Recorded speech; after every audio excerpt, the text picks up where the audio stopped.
Oh, wow. Okay, St. Joseph's Day was another significant event for the Guardian of the Flames. How did they honor this day?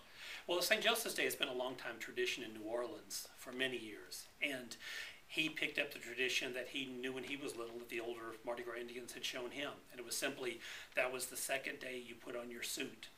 And oftentimes many people would rework the suit or fix it that they had worn on Mardi Gras Day. So those were the 2 days you normally wore the suit before it became popular to play at at a lot of other events.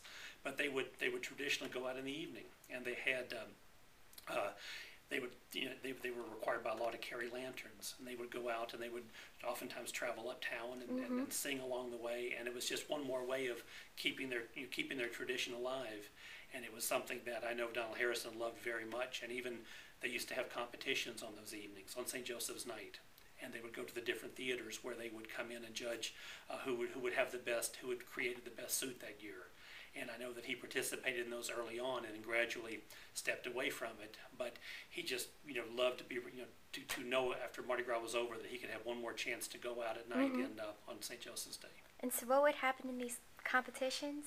Well, the competitions were whenever you would gather on that night, you would gather a lot of the different Indian gangs together, Okay. and then they would have judgings based upon applause of who had the best suit. And I think that maybe some places have started to bring those competitions back in recent years. That's great. And did Donald win? He only did it early on when he first Uh, started, and okay.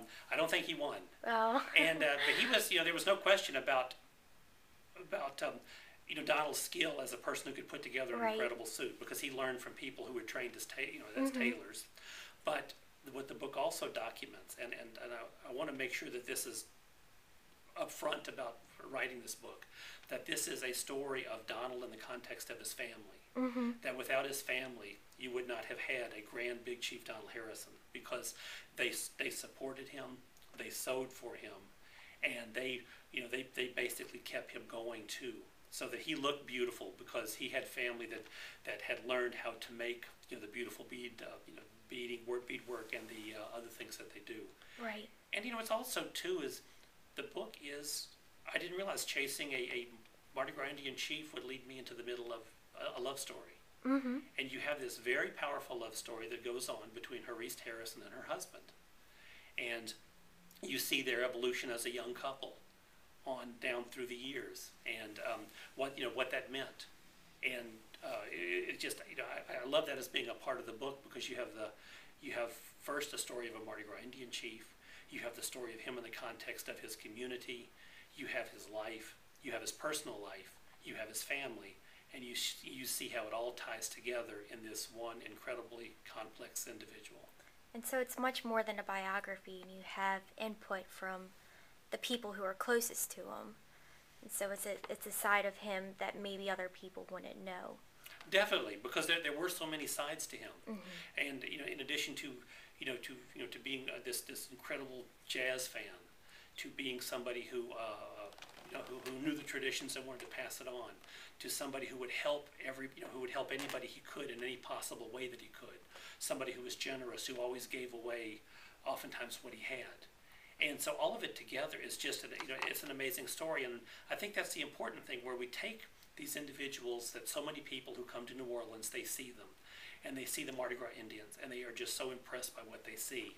Right. And so I step away and put him into the context of his life. And so yes, I did his. At first, it was just me talking to him. Then, as we moved along, he brought in some of the people who had taught him to talk with me. Then his other family members joined in, and we found other friends as well. And the net I had to finally stop at some point because there were so many people with so many stories about him. And so you consider even this is just a part of the story of this incredible man. Right. And so what was it like working with Donald Harrison firsthand? It was interesting to just sit there at the table and listen to him talk because he had such an incredible memory, and he had he was challenging. He could remember all of these things he had read with an almost photographic memory. He had been able to over the years learn learn a lot about philosophy, so he knew his philosophers, and he would ease into quotes from Sartre or Bertrand Russell or Albert Camus, then he would be talking about what he had what he had seen when he was out in the Army, what he had learned there, what he had learned from visiting different American Indian communities on his own. So that he was so full of stories, and because of his memory, he could bring these stories to you in a way that was that made them almost come alive. Mm-hmm. So that was what was so very eerie after Katrina, after the floods had done their damage, to sit in that house where the table we had spoken at was upturned, and everything that we had once known familiar was just gone.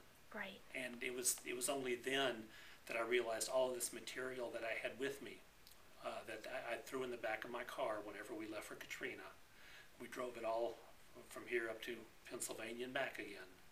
That it still wasn't a book yet. But when I sat in the house with his wife, Harriet Harrison, and we looked at what had happened, it was then that I realized that the one thing I can do is I can tell the story. And then maybe over time we'll get more and more and more and more stories. So how long did it take you to write and put all the information together? How many years? Well, this started in our first meeting was August 4th, 1998. And we met coming in I would go to his house for interviews. And then we would talk up and through when he died on December 1st. So even in the hospital, we would talk off and on when he was in there. Then after that, Harriet agreed to continue talking with me, and then I talked to the grandchildren.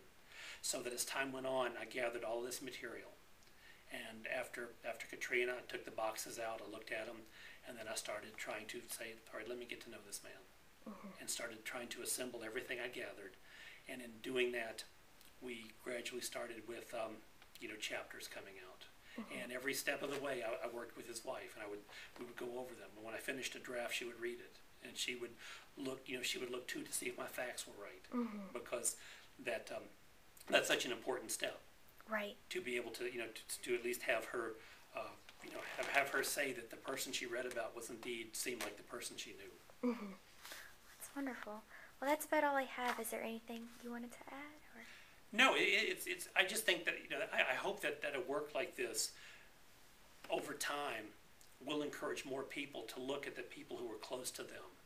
That oftentimes the heroes that we have are not just distant figures. That they can be people living in our same neighborhood, and the stories these individuals have, the things that they have lived through, and the lessons they have learned, are tremendously important.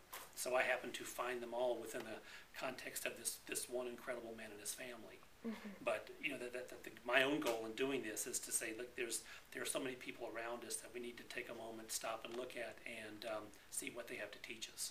Absolutely. Well, thank you so much. You're welcome.